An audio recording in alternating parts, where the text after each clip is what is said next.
kind of reckoning. These were members of the Wehrmachtshilfe, the German Women's Auxiliary Corps, captured during the war's harrowing final months. When an American commander announced their freedom, their collective response defied military protocol, international conventions, and indeed, common sense.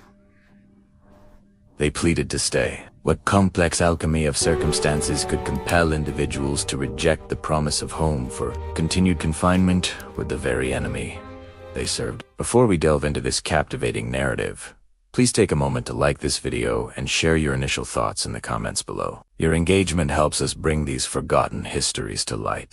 The roots of this extraordinary decision stretch back 6 months prior, to November 1944, as Allied forces surged through France and Belgium. A small, makeshift prisoner of war camp at Dietzburg became home to fewer than 60 German women. Unlike the sprawling male POW facilities, this compound was intimate, housing auxiliaries aged primarily between 18 and 35. These were not frontline combatants, but young women who had supported the German war effort as vital radio operators, skilled nurses, and meticulous administrative personnel. Overseeing this singular facility was Captain Margaret Sullivan, one of the few female officers assigned to such a role. She vividly recalled their arrival, a stark procession of women disembarking from transport trucks, their tattered gray uniforms, some still adorned with badges of a now-fallen regime, reflecting a complex blend of stoic resignation and profound uncertainty. Among them was 23-year-old Ingrid Brunner, a former communications specialist from Hamburg, who had joined the Wehrmachtshilfe in 1943 with a genuine, if misguided, belief in defending her homeland. Now, she clutched a worn, leather-bound diary, her only tangible connection to a life that had been irrevocably shattered. The initial weeks at Dietzburg were marked by an almost palpable silence, a rigid barrier of unspoken tension. The German women, adhering to a disciplined military bearing, moved through their routines with mechanical precision. Their interactions limited to hushed German phrases during meals. They presented an outward facade of stoicism, a deliberate detachment cultivated through years of ideological indoctrination that painted American soldiers as ruthless, dehumanized adversaries. Captain Sullivan observed this unyielding posture, recognizing it as a defense mechanism, a reflection of deeply ingrained beliefs about their captors. Yet, as autumn yielded to the biting cold of winter, this meticulously constructed wall began to subtly crumble, brick by unexpected brick. The catalysts were not grand gestures or political pronouncements, but small, deeply human acts that defied their every expectation. Corporal James Morrison, a humble farm boy from Iowa, noticed Anna Weber, a petite, blonde prisoner, suffering from a persistent cough. Defying protocol, he quietly procured an extra blanket and a mug of hot herbal tea, a remedy from his grandmother's recipe. Anna, whose worldview had been rigorously shaped by wartime propaganda, stared in open astonishment. Her blue eyes, once hard with distrust, widened with an unfamiliar, perplexing gratitude. The enemy had shown her unexpected kindness. A soft thank you escaped her lips, the first genuine expression of gratitude since her capture, and in that moment, the rigid posture she had maintained for months visibly softened. This single act of empathy was not just about warmth. It was about the piercing of an ideology by the undeniable force of shared humanity. These small, empathetic gestures quickly resonated throughout the camp. Sergeant Robert Chun, whose parents had immigrated from China, understood firsthand the isolating experience of being perceived as an outsider or foreigner. He began to spontaneously teach basic English phrases to any prisoner who showed interest, often resorting to gestures and rudimentary drawings when language barriers proved too challenging. Ingrid found herself increasingly drawn to these impromptu lessons. She had some rudimentary English from school and discovered a natural aptitude for languages. More profoundly, she began to perceive something in the faces of the Americans that directly contradicted everything she had been indoctrinated to believe. She observed curiosity rather than animosity. She witnessed unexpected moments of shared humanity rather than the brutality she had been led to expect. Christmas of 1944 proved to be the first truly significant watershed moment. Captain Sullivan had deliberated on how to approach the holiday, understanding that many German prisoners were undoubtedly battling profound homesickness and depression. She ultimately decided to organize a modest celebration, allowing the women to craft simple decorations from available materials. What transpired next astonished everyone. Ingrid, using her carefully articulated, accented English, hesitantly approached Captain Sullivan with a request. "Captain, we could sing German Christmas songs for you. But also," she paused, searching for the right words, "we have tried to learn some American songs." That evening, in the camp's main hall, all 60 German women stood before their American custodians and sang. They began with O Tannenbaum, their voices rising with the precise harmony inherent in German musical tradition. But then, something truly striking occurred. They attempted Silent Night in English. Their pronunciation was imperfect, yet their heartfelt intention was unmistakably clear. Corporal Morrison later wrote to his family, "Ma, I never thought I'd say this, but listening to those German girls sing tonight, I momentarily forgot we were enemies. They looked so young, so far from home, reminded me of Sarah and her friends back in Cedar Rapids." That evening proved catalytic, marking a definitive turning point in the camp's atmosphere. Conversations between guards and prisoners grew more frequent and natural. The German women began to volunteer for additional camp duties, not out of obligation, but from a seemingly genuine desire to contribute. They assisted in the kitchens, mended uniforms, and some with medical training even aided the camp nurses. Ingrid, whose English was improving rapidly, found herself becoming an unofficial translator and mediator, building a vital bridge between the two groups. In these interactions, she discovered that many of the American soldiers harbored a similar homesickness and uncertainty about the future as the German prisoners themselves. This reciprocal understanding fostered a deeper, unexpected connection. By February 1945, the camp's dynamics had undergone a seismic shift. The German women no longer segregated themselves during meal. Instead, a blend of English and German conversation echoed throughout the compound. Sergeant Chun formalized his efforts, organizing informal classes where prisoners taught German phrases while continuing to learn English. However, what truly redefined everything was the unsettling news that began to filter in from Germany. As Allied forces pushed deeper into German territory, reports started to emerge detailing the horrific conditions they uncovered.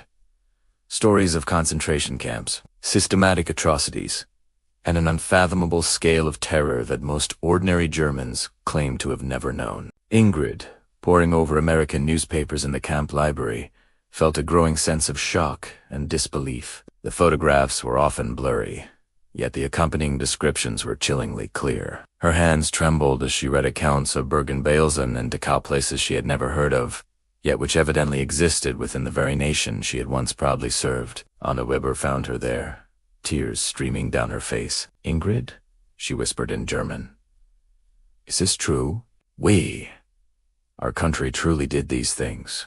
Other women gathered around the newspapers, their faces mirroring the same confusion and dread. These were not staunch Nazi ideologues, but young women who had joined auxiliary forces believing they were defending their homeland. Now, they were confronting the dreadful possibility that they had been part of something far darker than they could have ever imagined. From across the room, Captain Sullivan observed the German women grappling with this new, devastating reality. She had witnessed similar shock on the faces of male German posts when confronted with such truths. Yet, she had never before seen such raw anguish, a suffering that profoundly shattered everything these women had believed about their own identities. That night, Ingrid wrote in her diary, "What kind of Germany are we to return to? What kind of Germany did we serve? I thought I knew who I was, and what I believed. Now, I understand nothing."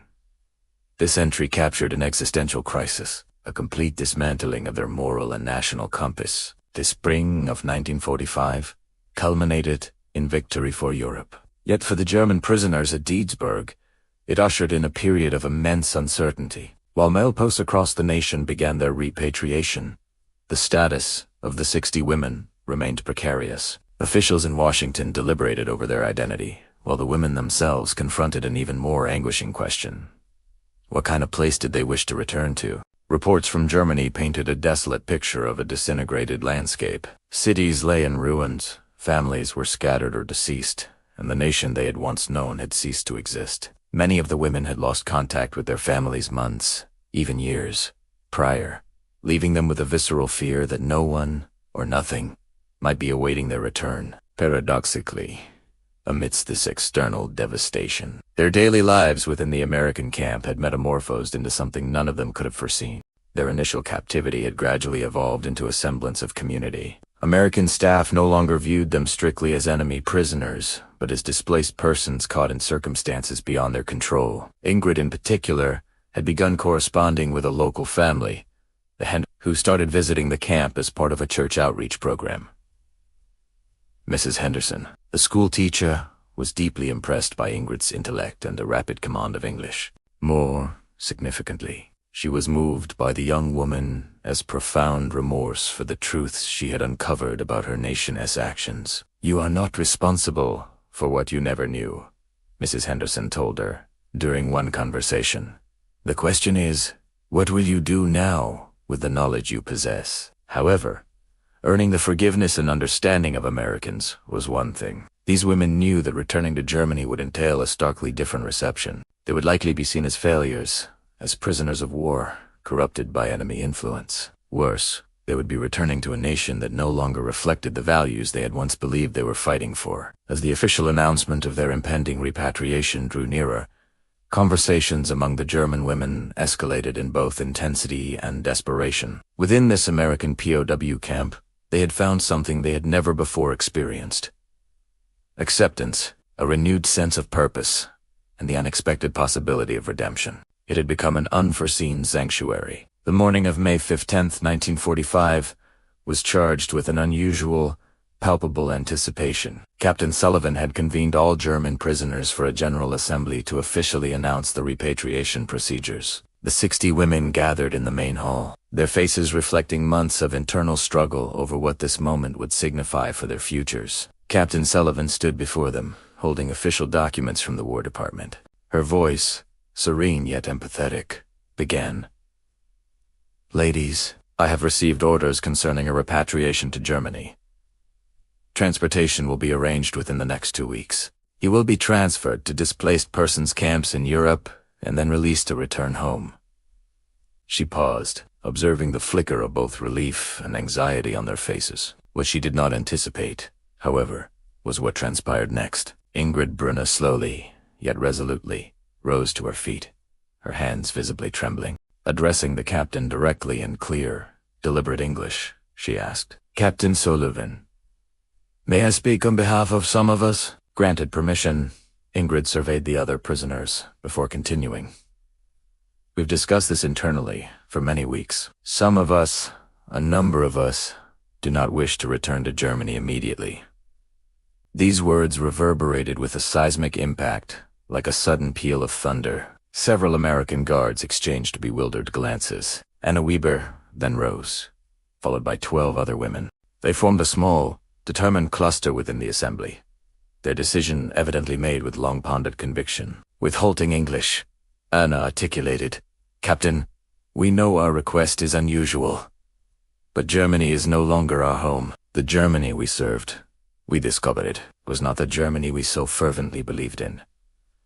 Captain Sullivan was momentarily rendered speechless. In her entire military career, she had never encountered such an unprecedented anomaly. Prisoners of war requesting to remain in captivity rather than embrace freedom. She sought clarification, which was met with a torrent of emotion that revealed the profound metamorphosis these women had undergone. Ingrid explained that they had written to the International Red Cross, desperately attempting to locate their families. Among the 14 women desiring to stay, only 3 had received any news from home. Of those 3, 2 had learned that their entire families had perished in Allied bombings. The others remained utterly uncertain if their loved ones had survived the war. More importantly, they had discovered something within the American camp that they now feared losing. "Here," Ingrid continued, "we learned what it means to be treated with dignity, even as an enemy. We saw kindness where we expected cruelty. We were given the opportunity to work, to contribute, and to become better people than when we first arrived. They had found a place where their intrinsic worth was recognized." The implications of their request were profound. Legally, they remained enemy prisoners of war. The Geneva Convention stipulated their repatriation, not prolonged residence in the United States. Yet, their poignant, emotional appeal resonated far deeper than legal protocols. Corporal Morrison, who had shown Anna Weber that initial kindness months earlier, approached Captain Sullivan after the assembly. "Ma'am," he said softly, "perhaps I'm overstepping, but these women are no longer our enemies. They are just people caught up in something bigger than they understood. It feels wrong to send them back to nothing." That night, Captain Sullivan dispatched an urgent telegram to her superiors, describing this unprecedented situation. A reply would take several days to arrive, leaving everyone in a strange limbo. The women who had chosen to stay continued their daily routines, but with a renewed intensity, as if striving to prove the inherent worthiness of their extraordinary request. This was no longer just about survival. It was about defining their future. During this tense period of waiting for official word from Washington, life within the camp took on an almost surreal quality. Those who had requested to remain threw themselves back into their work with fervent purpose, as if their contributions might somehow influence decisions being made hundreds of miles away. Yet, their efforts revealed something deeper than mere strategy. They genuinely found meaning in their daily activities. Ingrid, for instance, became indispensable, not only as a linguistic translator but also as a bridge for cultural understanding. She helped mediate disputes among other prisoners, assisted with administrative tasks, and even began teaching German to several curious American staff members. Her diary entries from this period reveal a woman discovering talents and interests she never knew she possessed. Anna Weber, working under Dr. Robert Hayes, the camp's medical officer, found her calling. Her meticulous attention to detail and innate empathy made her an exceptional nursing assistant. Dr. Hayes, initially skeptical about having a German prisoner work in his medical facility, eventually became one of her most steadfast advocates. "She has a gift for healing," he informed Captain Sullivan. "It would be a tragedy to waste it." Other women, too, discovered unexpected roles. Maria Gotcha, former administrative clerk, entirely streamlined the camp's record-keeping system. Greta Hoffman unearthed a hidden talent for mechanical repair, fixing everything from kitchen equipment to vehicles. Each woman, in her own way, was becoming an indispensable part of the facility's daily operations. However, their integration was not without controversy. News of the German women's requests to remain leaked into the nearby communities, eliciting a polarized reaction. Some local newspapers published editorials questioning why Nazi prisoners were receiving special treatment while American soldiers were still sacrificing their lives in the Pacific. Others, particularly church groups who had interacted with the women, wrote letters of support, emphasizing their visible transformation and profound remorse. Mrs. Henderson, the schoolteacher who had befriended Ingrid, organized a delegation of local residents to meet with camp officials. "These women are not the same people who were brought here 8 months ago," she argued. "They're a poignant testament to what redemption can look like when people are given a chance to change." This debate soon began to transcend the local level. Newspapers in both Boston and New York reported on the story, with headlines ranging from "Nazi captives refuse freedom" to "Captured women find new life in America." The unfolding narrative became emblematic of larger questions concerning justice, forgiveness, and the very possibility of human transformation. Concurrently, letters began to arrive from other POW camps across the nation. German prisoners elsewhere, having heard of the women at Deedsburg, wrote expressing their own conflicted feelings about repatriation. Some requested transfers to the Massachusetts facility, hoping to postpone their return to Germany. The ripple effect generated by these women's unprecedented request extended far beyond anyone's initial expectations, revealing a widespread yearning for a different kind of post-war existence. Amidst this period of heightened suspense, an unbidden guest arrived at the camp. Father Heinrich Müller, a German-American pastor from nearby Worcester, requested permission to speak with the women in their native tongue. Captain Sullivan, hoping the pastor's spiritual guidance might help resolve the complex situation, granted his request. Father Müller's 3-hour conversation with the women proved to be a pivotal moment in their understanding of their own predicament. Speaking in German, he helped them articulate emotions they had struggled to express with the nuance of English. Crucially, however, he challenged them to fully consider the implications of their choice. Father Muller's visit forced the women to confront the uncomfortable truths inherent in their decision to remain. For the first time in months, communicating in their mother tongue, they were able to fully express the complex, pent-up emotions within them. But the pastor offered no simple solace or easy solutions. Instead, he presented them with existential dilemmas concerning responsibility, identity, and the very meaning of home. "You say you have found kindness here," he addressed the assembled women. "But what kindness can you offer to others suffering in Germany? You say Germany is no longer your home. But is it not precisely when a home is broken and in need of rebuilding that it needs you most?" Ingrid found herself profoundly challenged by these words. She had focused intently on what she stood to lose by returning to Germany, without ever considering what remaining in America might cost others. Was that choice to pursue this seemingly easier path inherently selfish? Was their desire to stay driven by genuine principle, or merely by a fear of confronting the consequences of their nation's actions? The pastor's visit ignited a fierce debate among the women. Some began to reconsider their decision, wrestling with whether their responsibility lay in returning to help rebuild their devastated homeland. Others became even more steadfast in their conviction that they could better serve by becoming exemplars of transformation and reconciliation in America. These intense internal deliberations were abruptly interrupted by the orders Captain Sullivan finally received from Washington. The reply, while marked by typical bureaucratic rigidity, also displayed an unexpected flexibility. The War Department would not impede the repatriation of any prisoner who wished to return immediately. However, given the highly unusual circumstances and the ongoing chaos in occupied Germany, those who desired to remain could be reclassified as displaced persons and process potential immigration status. This decision meant the women would no longer be prisoners of war, but they also would no longer be guaranteed housing and support within the camp. They would need to secure sponsors, employment, and housing within American communities willing to accept former enemy nationals. In many respects, this path presented a more arduous and uncertain challenge than simply returning to Germany. This announcement polarized the original 14 women who had requested to stay. 5 concluded that the uncertainty was too great and opted for repatriation. They would return to Germany with a blend of courage and apprehension, prepared to face whatever awaited them. But 9 women, including Ingrid and Anna, chose to embrace the challenge and embark on entirely new lives in the United States. The process of finding sponsors and employment proved more expeditious than anyone had anticipated. The Henderson family immediately offered to sponsor Ingrid, providing her with housing and support while she sought translation work.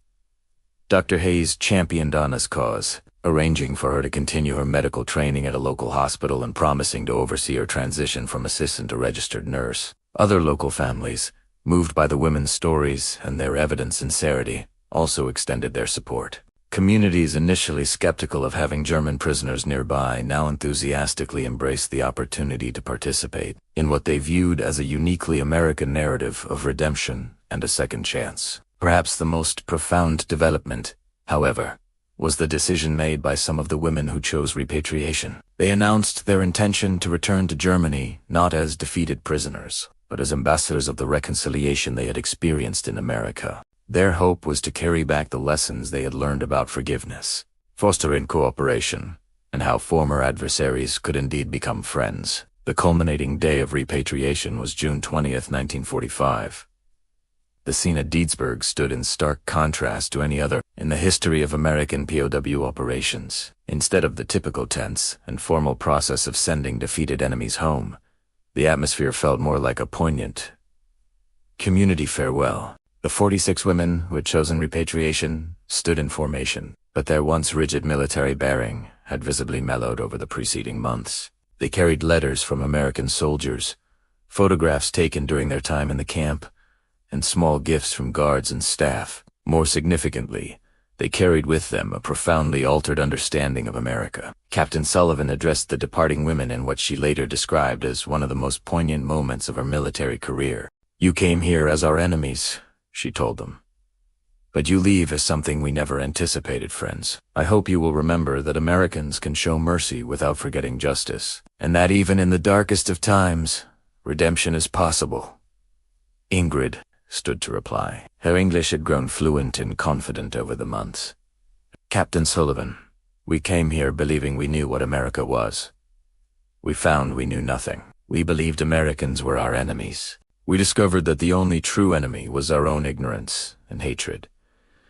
This eloquent statement encapsulated the profound insight they had gained. The women who remained watched as their friends boarded the transport vehicles that would carry them to Boston Harbor and then on to ships bound for Europe. Tears were shed by both groups, but they were tears of hope, not despair. Both contingents were embarking on journeys into unknown futures. Yet these were journeys of their own choosing, rather than ones merely endured. For those who remained in the United States, the transition from prisoner to emigrant proved challenging, yet immensely fulfilling. Ingrid found work as a translator for the U.S. State Department, helping process thousands of displaced persons. Her unique perspective, as someone who had experienced both sides of the conflict, proved invaluable in bridging cultural and linguistic divides. Hannah completed a nursing certification, eventually becoming head nurse at Worcester General Hospital.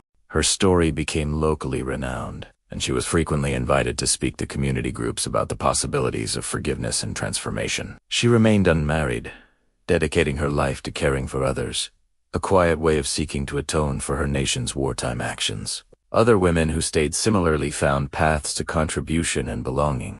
Some married American soldiers they had met during their captivity, building families that exemplified reconciliation between former enemies. Others forged careers in education, social work, and business, always mindful of the power of human kindness to overcome hatred. Perhaps the most compelling aspect of their ongoing story, however, was how they maintained contact with those who had returned to Germany. Letters flowed back and forth across the Atlantic, establishing a transatlantic network of women united by their shared experiences of transformation. Those who had repatriated often wrote of the immense challenges of rebuilding lives in a devastated Germany, but also how their time in America had instilled in them a newfound sense of hope and resilience. Years later, as historians began to study this unprecedented case of prisoners of war choosing to remain in captivity, they discovered that this story had profoundly influenced American policy toward occupied Germany. The kindness extended to these women provided salutary evidence of the efficacy of treating former enemies with opportunities for redemption. 25 years after that extraordinary day when German female posts begged to remain in American captivity, Ingrid Brunner Henderson stood before an assembly at the United Nations in New York. She had been invited to speak on reconciliation and the power of individual transformation to overcome historical animosity. Now an American citizen with adult children, she held the same small, leather-bound diary she'd clutched upon her initial arrival at D. Her speech that day is widely considered one of the most moving testimonies at the UN on the possibilities of peace between former enemies. She recounted the morning Captain Sullivan announced they were free to return to Germany, and how that announcement had forced them to confront life's most essential question. What is the true meaning of home? We discovered, she told the international audience, that home is not merely where you come from. It is where you choose to build your life. A place that celebrates the best of humanity, not its worst. We discovered that forgiveness is not something granted to you by others. It is something you earn through your actions and your commitment to becoming better than you were before. The story of the German women who chose to remain transcended mere historical anecdote. It became a potent emblem of America's capacity for redemption and renewal. It bore testament to the idea that even in the darkest of times, individuals can choose to rise above hatred and recognize the shared humanity in their adversaries. Anna Weber, by then Dr. Anna Weber, returned to Germany in 1965 as part of a medical exchange program. She found a nation utterly transformed, not just in its rebuilt cities and infrastructure, but in its rejuvenated values and commitment to human rights. She often stated that her experience in American captivity allowed her to fully appreciate Germany's transformation, for she herself had undergone a profound personal metamorphosis. Those women who had initially chosen repatriation in 1945 also played a pivotal role in Germany's reconstruction, carrying stories of American kindness. They helped persuade other Germans that their former enemies could become credible partners in building a better future. Several became leaders in German-American friendship societies, tirelessly working to strengthen the bonds between the two nations. Yet, perhaps the most enduring legacy of their collective story lies in its profound impact on how America viewed its responsibilities toward former adversaries. Their successful integration created a paradigm that influenced refugee and immigration policies for decades to come. It demonstrated that America's greatest strength resided not solely in its military might, but in its unique capacity to offer second chances to those willing to embrace its core values of dignity, opportunity, and redemption. As Ingrid concluded her address at the United Nations, she raised the small, leather-bound diary that had accompanied her throughout her extraordinary journey from enemy prisoner to American citizen. Within these pages, she stated, I wrote down the questions every human must answer for themselves. Who am I? What do I believe? What kind of person do I choose to become? The most remarkable thing about America is that it gave me the freedom to discover that I could choose answers different from those I was once given. This final, poignant gesture encapsulated the essence of her transformation and the enduring power of self-determination. The resonating narrative of these German women who pleaded to stay serves as a powerful reminder that even amidst the darkest chapters of human history, individuals possess the agency to write different endings for their lives. It unequivocally demonstrates that redemption is not only possible but profound when societies are willing to offer it. The most potent victory over hatred lies in transforming enemies into friends, prisoners into citizens, and despair into enduring hope. Today, their story continues to inspire new generations of Americans and Germans alike. It stands as an enduring testament to humanity's capacity for growth and change, proving that these qualities can bridge even the deepest divisions forged by war and animosity. Their choice to remain was not born of a desire to easily escape the consequences of the past, but rather because they had discovered something within their American captivity, something they wished to fervently champion and share with the world for the rest of their lives. By 1945, nearly 400,000 German prisoners of war were detained across some 700 facilities on American soil. Conditioned by intense Nazi propaganda, these soldiers, including rare female auxiliary units, fully expected systematic starvation and brutal interrogation upon capture. However, historical records from base camps like Camp Clinton in Mississippi reveal a startling anomaly in wartime incarcerations. A documented survival rate for German posts in U.S. custody that was exponentially higher than their counterparts on the Eastern Front. Today, we are analyzing the verified intake experience of Lieutenant Ingrid Hoffmann and her unit of 47 female communications specialists. Their transfer to Camp Clinton serves as a prime case study of the profound psychological shock experienced by Axis personnel when the American brutality they were trained to endure failed to materialize. Instead of the anticipated torture chambers, they encountered facilities operating strictly under established international protocols, offering a standard of living that often exceeded what was available in their collapsing homeland. Let's examine the evidence. The arduous 3-day journey concluded abruptly as the cattle car lurched violently to a stop. Lieutenant Ingrid Hoffmann pressed her face against the small, barred window, straining to ascertain their destination. Around her, 47 other German women soldiers stirred uneasily in the cramped confines, their uniforms soiled and their faces marked by profound exhaustion.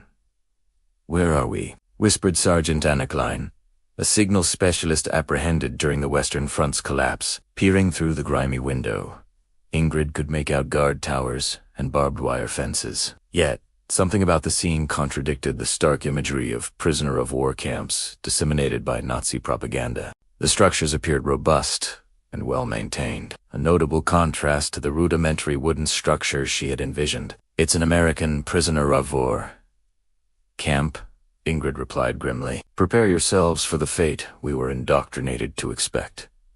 The propaganda had been absolute. American captors would intentionally starve German prisoners, subject them to harsh interrogations, and systematically humiliate them, aiming to dismantle their resolve. As auxiliary forces personnel, these women had been conditioned to believe that capture by the Americans portended a prolonged, agonizing demise through systematic cruelty. With a harsh screech, the cattle car's heavy doors slid open, revealing American soldiers. Ingrid then said, anticipating shouts and aggression, but instead, a voice completely disarmed her. "Ladies, please disembark carefully. Mind your step. The platform is wet."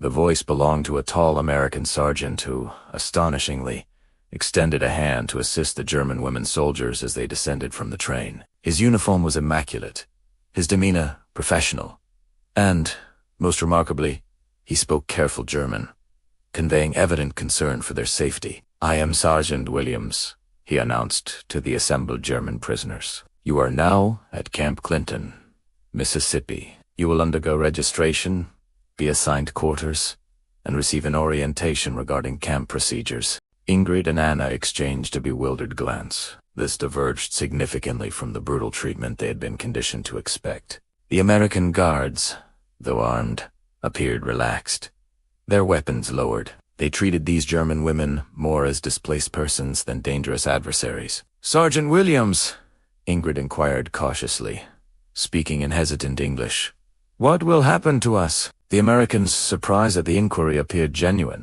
"Frau, you will be accommodated in accordance with Geneva Convention standards, provided with ample provisions and medical attention, and offered opportunities for work and recreation until the war's conclusion and your subsequent repatriation." "But we are German soldiers," Anna interjected through Ingrid's translation. "Your enemies?" Sergeant Williams nodded gravely. "Yes, Frau.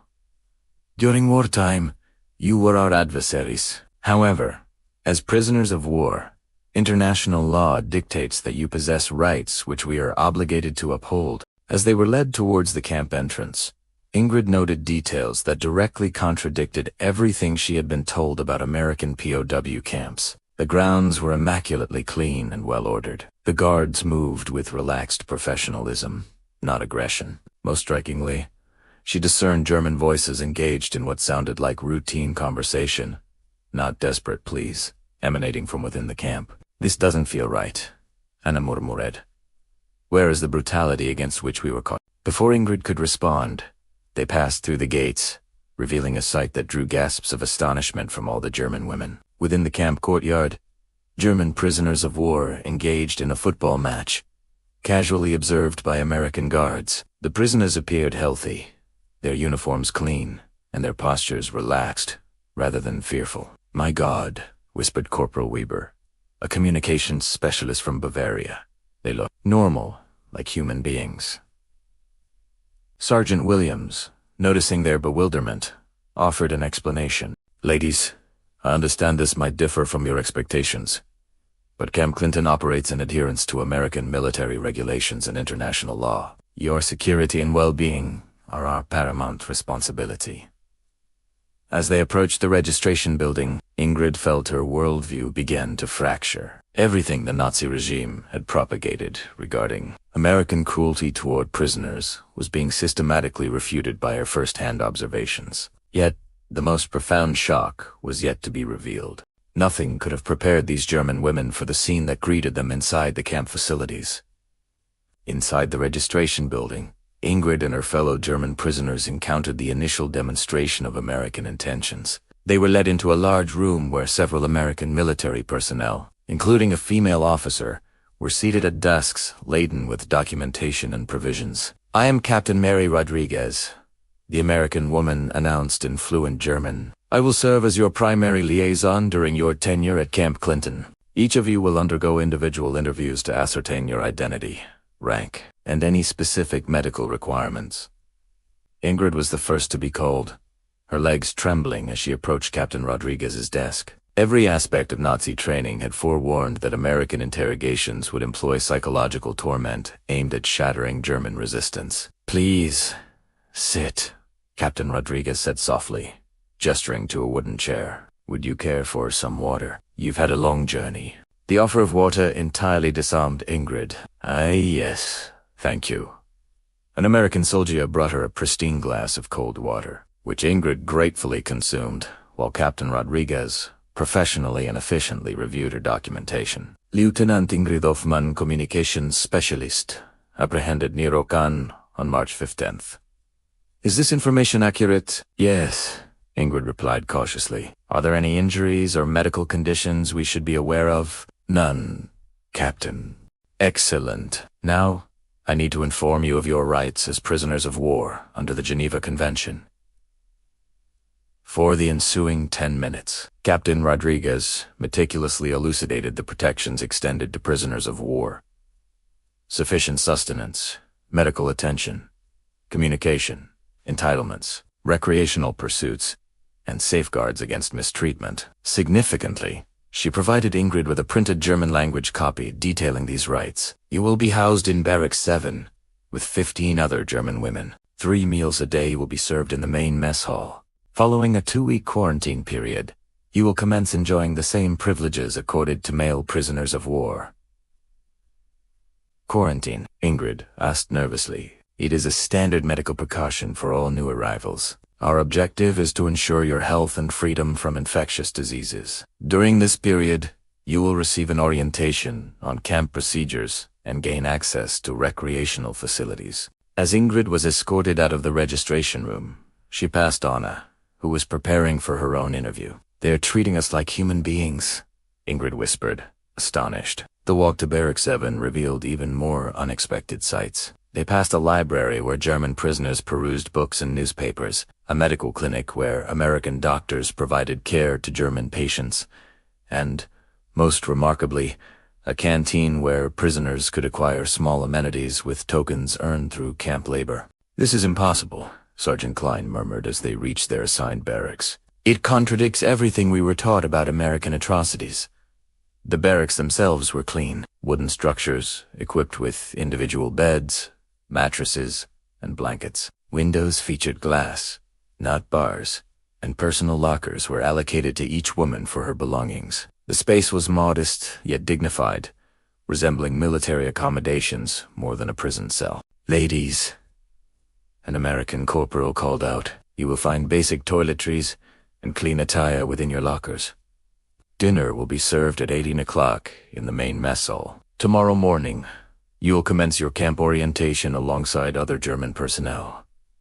After the Americans departed, the German women explored their new quarters in stunned silence. Each bed held clean sheets, pillows, and warm blankets. The lockers contained soap, toothbrushes, towels, and fresh undergarments. Anna, Ingrid whispered softly, look at this. She had found something that utterly defied her understanding of a prisoner of war camp. At the barracks end lay a communal washroom, replete with individual showers, mirrors, and, most incredibly, a hot water supply. Hot water? Anna whispered in disbelief. In a POW camp, Corporal Weber turned a tap, and steam immediately rose from the basin. Not just hot, Ingrid. It's steaming hot. When was the last time you had a hot bath? Ingrid couldn't recall.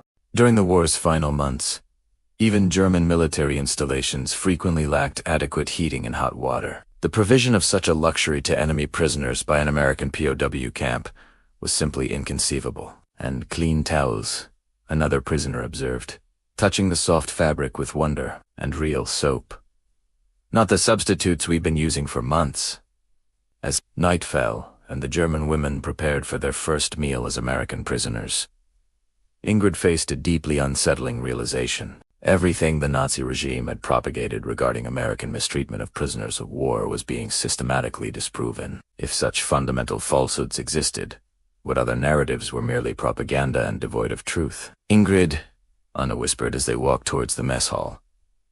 What if we've been wrong about everything? This inquiry would resonate with Ingrid for weeks to come, as she consistently uncovered the stark disparity between American reality and Nazi propaganda. Camp Klint's Miss Hall fundamentally challenged all of Ingrid's preconceived notions about prisoner treatment. Long tables accommodated German prisoners, who ate from genuine plates with metal cutlery, engaged in routine conversation, while American guards maintained supervision from a respectful distance. Ladies, please form a line here.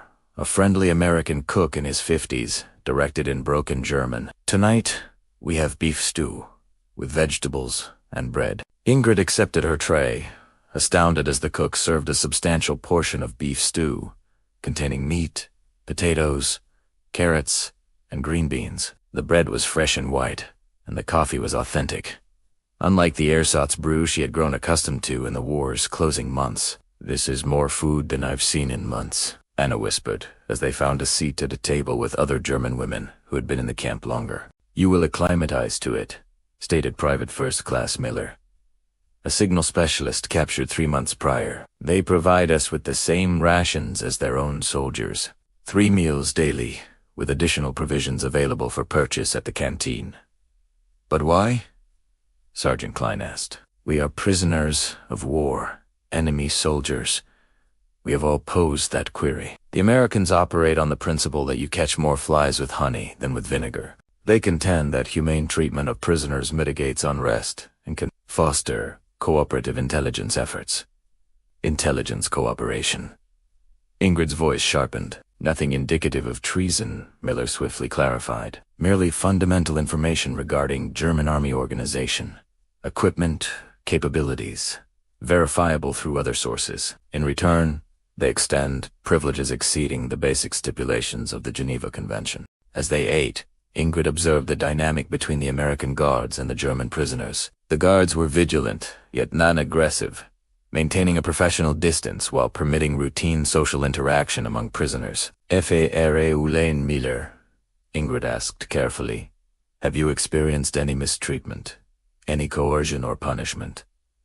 Quite the opposite. Last month, I contracted pneumonia. I was promptly transferred to the camp hospital and received medical care identical to that provided to their own personnel, ensuring my full recovery before returning to the general population. Anna leaned forward. And the interrogations, was there pressure to divulge military secrets? Each of us underwent only a single interview, solely for basic identification. Name, rank, unit, and circumstances of capture. Nothing beyond the Geneva Convention's stipulations. There was no coercion, no threats, and no punitive action for declining to answer. After dinner, the German prisoners were allowed recreational activities. Ingrid observed with fascination as her fellow prisoners engaged in card games, read books from the camp library, and participated in organized sports. The ambiance felt more akin to a military base than a prisoner of war camp. Lieutenant Hoffman? An American voice called from behind her. She turned to see Sergeant Williams approaching with a clipboard. Yes, Sergeant. Tomorrow, you will commence your orientation with Lieutenant Patricia Hayes, our camp education officer. She will outline work assignments, recreation programs, and communication protocols. Education programs. We provide English language courses, vocational training, and academic programs. Many German prisoners utilize their time here to cultivate new skills for post-war employment opportunities. That night, as Ingrid prepared for bed, surrounded by clean sheets and access to hot water for washing, she found herself in profound internal conflict. Everything she had been indoctrinated with regarding American atrocities was being systematically dismantled by her daily experiences. Anna, she whispered as they settled into their beds. What if the Americans aren't the monsters we were told they were? And what does that say about everything we believed? The question lingered, leaving Ingrid wrestling with sleep. If American prisoner treatment was humane, not cruel, if their guards were professional, not sadistic, if their camps offered dignity, not humiliation, then what other facets of Nazi propaganda were deceptive? Outside the barracks, she discerned the murmur of routine German conversation, the unhurried, non-aggressive footsteps of patrolling guards, and an overarching ambience of an orderly, peaceful facility. For the first time since her apprehension, Ingrid experienced an emotion she had never anticipated as a prisoner of war. Safety. But with that sense of security emerged unsettling questions about the regime she had served and the conflict she had fought. 2 weeks into her captivity, Ingrid encountered her most formidable challenge when Lieutenant Patricia Hayes, the American education officer, extended an offer that compelled her to directly confront her entrenched beliefs about the war. Lieutenant Hoffman, your English is excellent, and your communication skills are impressive, Hayes stated during one of their morning meetings. I would like to extend an invitation for you to serve as a camp administrative assistant, responsible for document translation, assisting with prisoner orientation, and facilitating communication between American staff and German personnel. You want me to collaborate with the American military? I seek your assistance in ensuring your fellow prisoners receive proper treatment and comprehend their rights, Hayes clarified. This constitutes advocacy for the welfare of German prisoners, not collaboration against Germany. This distinction profoundly troubled Ingrid. Nazi doctrine had unequivocally asserted that any cooperation with the enemy, irrespective of circumstances or intent, constituted treason. What would this position entail? Translating camp regulations, medical forms, and communication procedures, assisting new arrivals in comprehending American policy, and serving as a liaison between German prisoners and camp administration for emerging issues.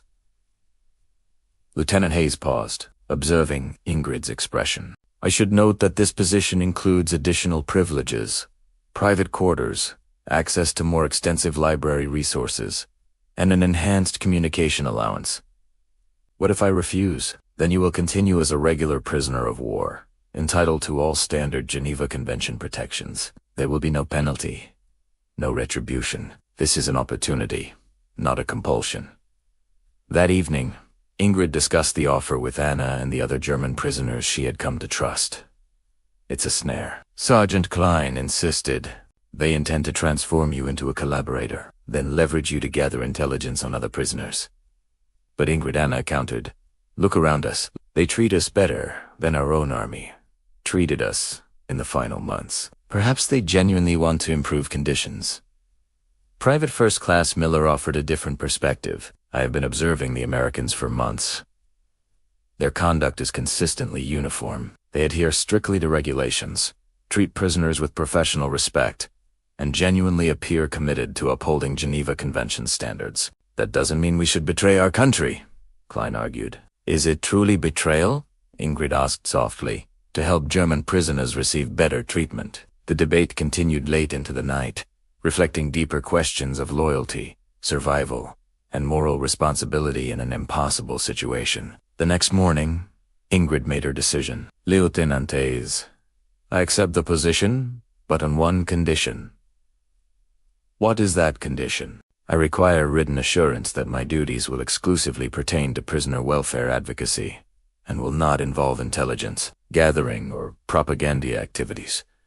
Hayes smiled, handing her a pre-typed document. This contract explicitly states your duties are confined to prisoner advocacy and translation for administrative purposes only. Ingrid's new position offered her a profound and surprising insight into the camp's operations. American record-keeping proved meticulous.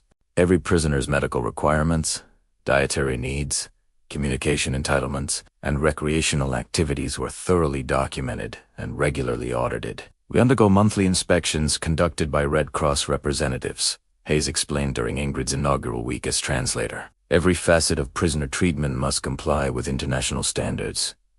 What happens if a violation is found? Immediate corrective action and documentation. A camp commander discovered in violation of Geneva Convention standards faces court-martial and career termination. As Ingrid translated orientation materials for newly arrived German prisoners, she observed firsthand their uniform shocked reactions to the American camp conditions. Pristine facilities, ample provisions, respectful treatment, recreational opportunities, and medical care that frequently surpassed what German soldiers received within their own army. Lieutenant, she inquired of Hayes during a private moment.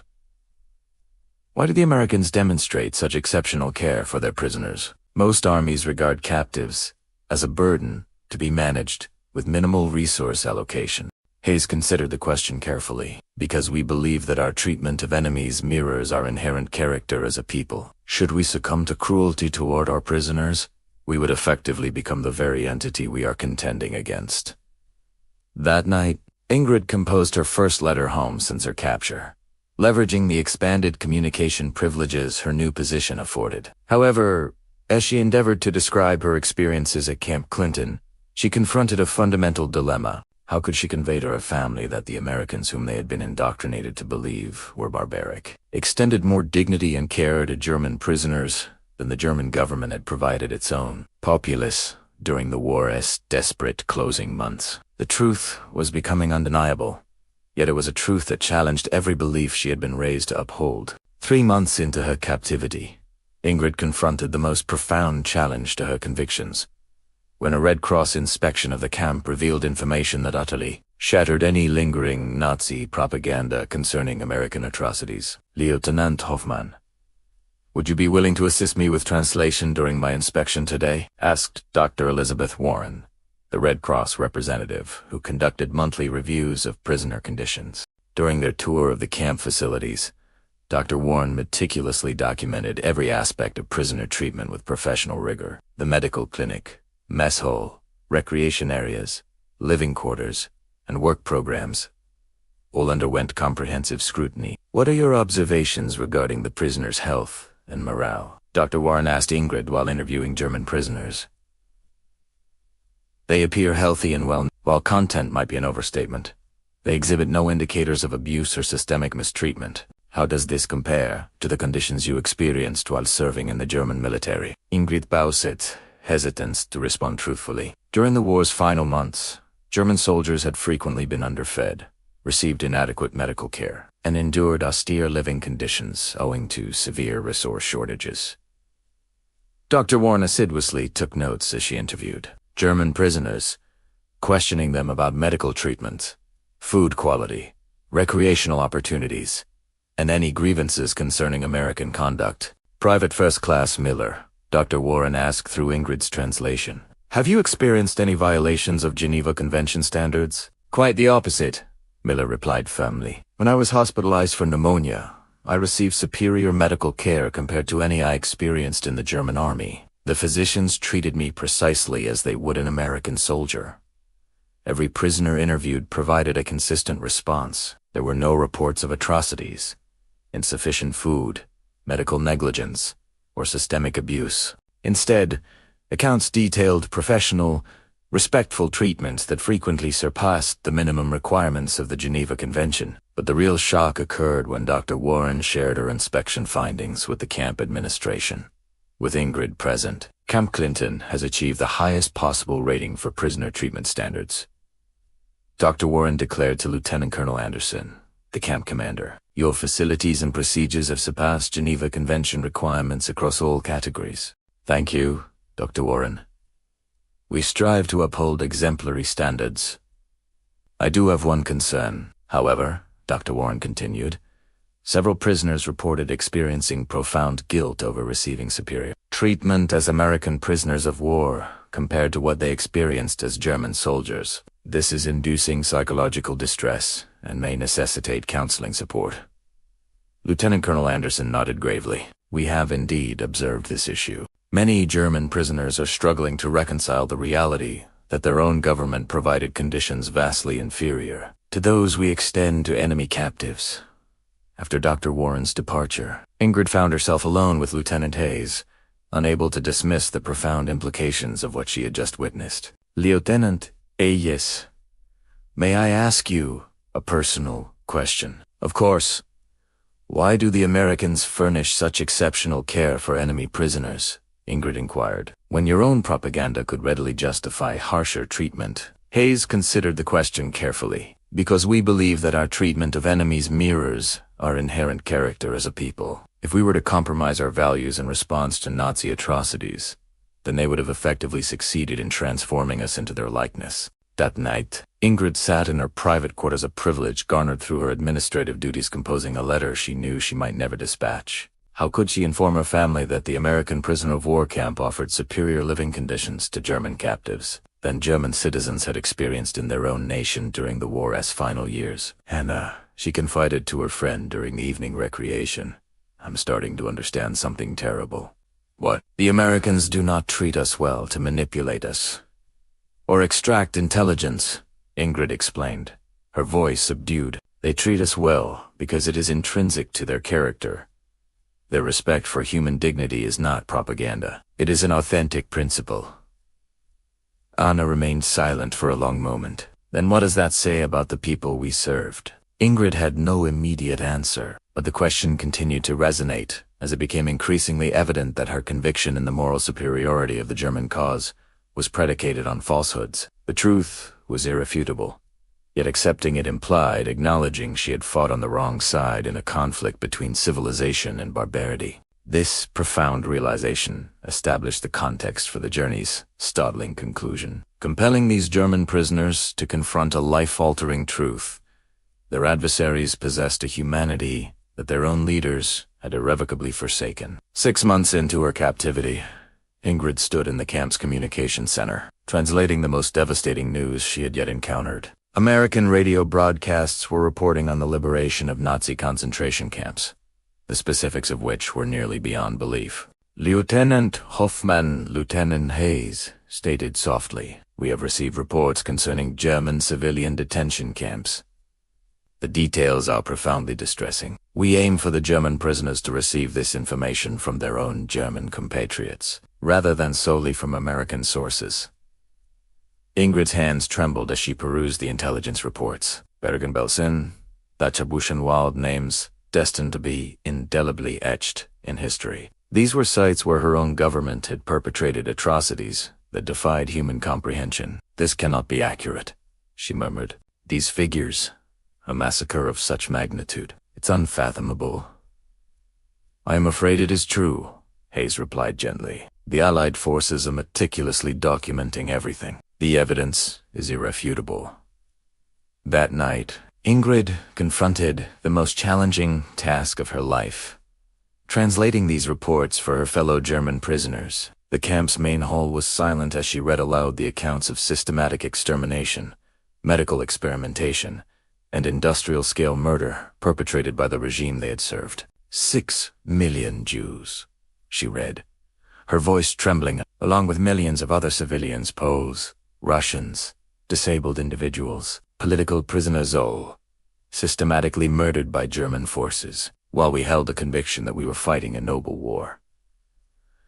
The reactions among the German prisoners were immediate and devastating. Some disbelieved the reports, asserting they were American propaganda. Others wept openly, finally comprehending why American soldiers had exhibited such restraint and humanity towards German captives. "How could we not have known?" Anna asked, tears streaming down her face. "We did not know because we chose not to know," Miller offered a grim answer. "The signs were perpetually present. Individuals disappeared. Trains proceeded to camps we never scrutinized. Policies we accepted without critical examination." In the ensuing days, the American camp had made an unprecedented decision, arranging for German prisoners to view film footage acquired from the liberated concentration camps. They believed that a direct confrontation with the truth was essential for Germany's future. Ingrid watched in horror as American cameras unveiled the stark reality of Nazi genocide. Emaciated survivors, mass graves, gas chambers, engineered for efficient killing, and medical facilities where human beings served as experimental subjects. "Now you understand," Lieutenant Hayes remarked after the screening, "why the American military remains so resolute in treating German prisoners according to Geneva Convention standards. Our aim was to demonstrate that civilization and barbarity are deliberate choices, not inevitable outcomes." That night, Ingrid penned the letter she had been unable to compose for months. It was an acknowledgement that she had fought for a regime embodying all that was evil in human nature, only to be captured by a force that had preserved its humanity even toward its dehumanized adversaries. The divergence between American POW camps and German concentration camps was not merely a disparity in policy. It was a testament to fundamentally opposing concepts of human worth and dignity. 1 year into her captivity, as Germany formally surrendered, Ingrid stood in the camp's assembly hall, listening to Lieutenant Colonel Anderson address the German prisoners for the final time prior to the commencement of repatriation. "Ladies and gentlemen, your war is concluded," Colonel Anderson stated. "Many of you will return to Germany to aid in rebuilding your nation. Others may opt to remain in America and forge new lives. Regardless, you carry with you the experience of respectful treatment, even among former adversaries." Ingrid contemplated the profound transformation she and her fellow prisoners had experienced. These women had arrived anticipating barbaric treatment, yet they had received dignity, medical care, education, and the opportunity to preserve their self-respect, even while incarcerated. Lieutenant Hoffman, Colonel Anderson continued, "Would you be willing to share your experiences and perspectives with your fellow prisoners?"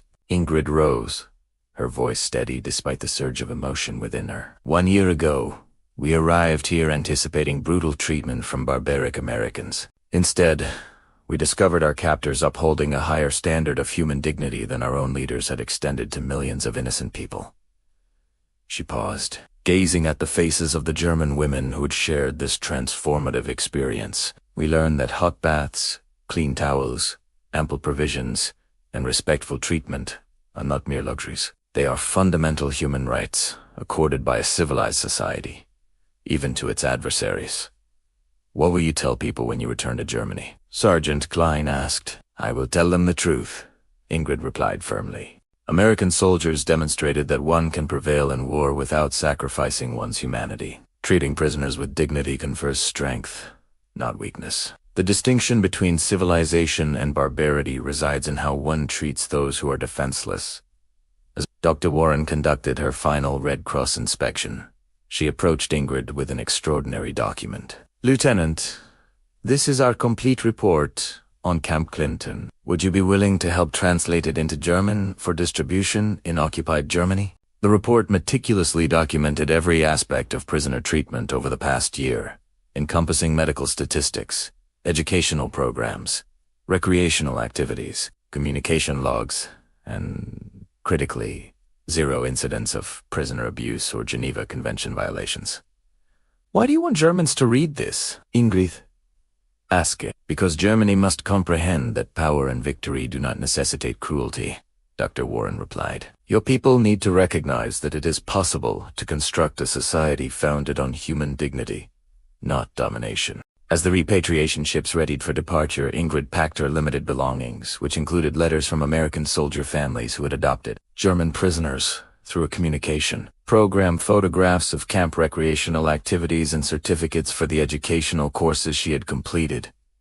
Anna approached her, tears in her eyes. "Ingrid, how do we explain all of this when we go home? How do we tell the Germans that an American POW camp offered better conditions than our own army gave us?" "We tell them the truth," Ingrid replied firmly.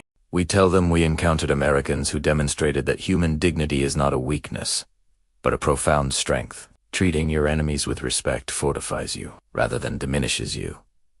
As the ship bearing the German prisoners departed New York Harbor, Ingrid stood on the deck, observing the Statue of Liberty recede into the distance. She was returning to a devastated homeland, yet she carried with her something invaluable. Evidence that even in the war's darkest hours, some individuals opted to preserve their humanity. The hot baths, clean towels, and respectful treatment she had experienced as a prisoner would forever serve as in barbarity. Our conscious choices, not predetermined inevitabilities. Within an American prisoner of war camp, these German women had learned that their adversaries possessed a humanity their own leaders had irrevocably forsaken. It was a lesson that offered not only the prospect of rebuilding Germany, but of forging a more humane world. Imagine your most deeply held cultural beliefs about food, shattered by a single, unexpected taste.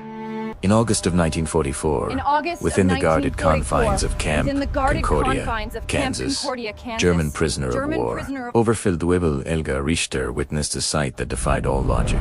American guards were meticulously grilling entire ears of corn, still in their husks a reverence for a crop that, in her European experience, was overwhelmingly relegated to animal feed.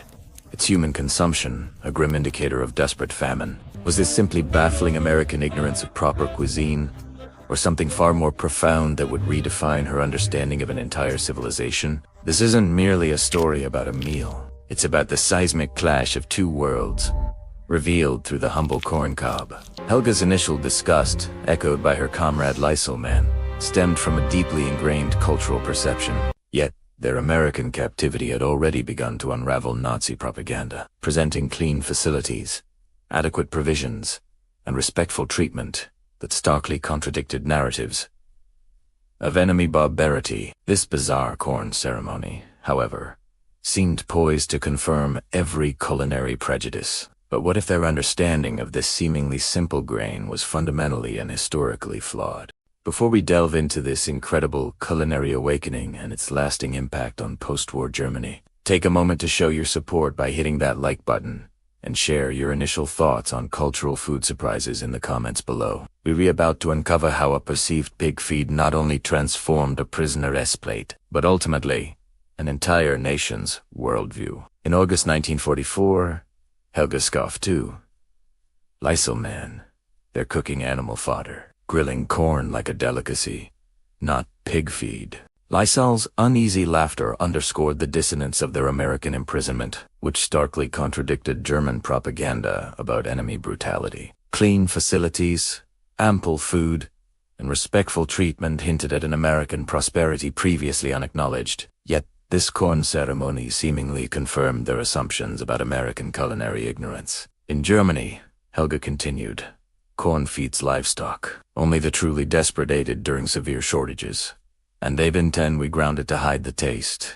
Through the barracks window, They watched Sergeant Miller demonstrate grilling techniques to eager prisoner volunteers, turning the ears carefully, explaining in limited German as husks blackened and steam rose. Corporal Sarah Mitchell then invited them to the monthly cultural exchange dinner, themed American summer food traditions, noting attendance was voluntary. Helga, skeptical, asked if actual food would be served, or just more animal feed dressed up as human cuisine.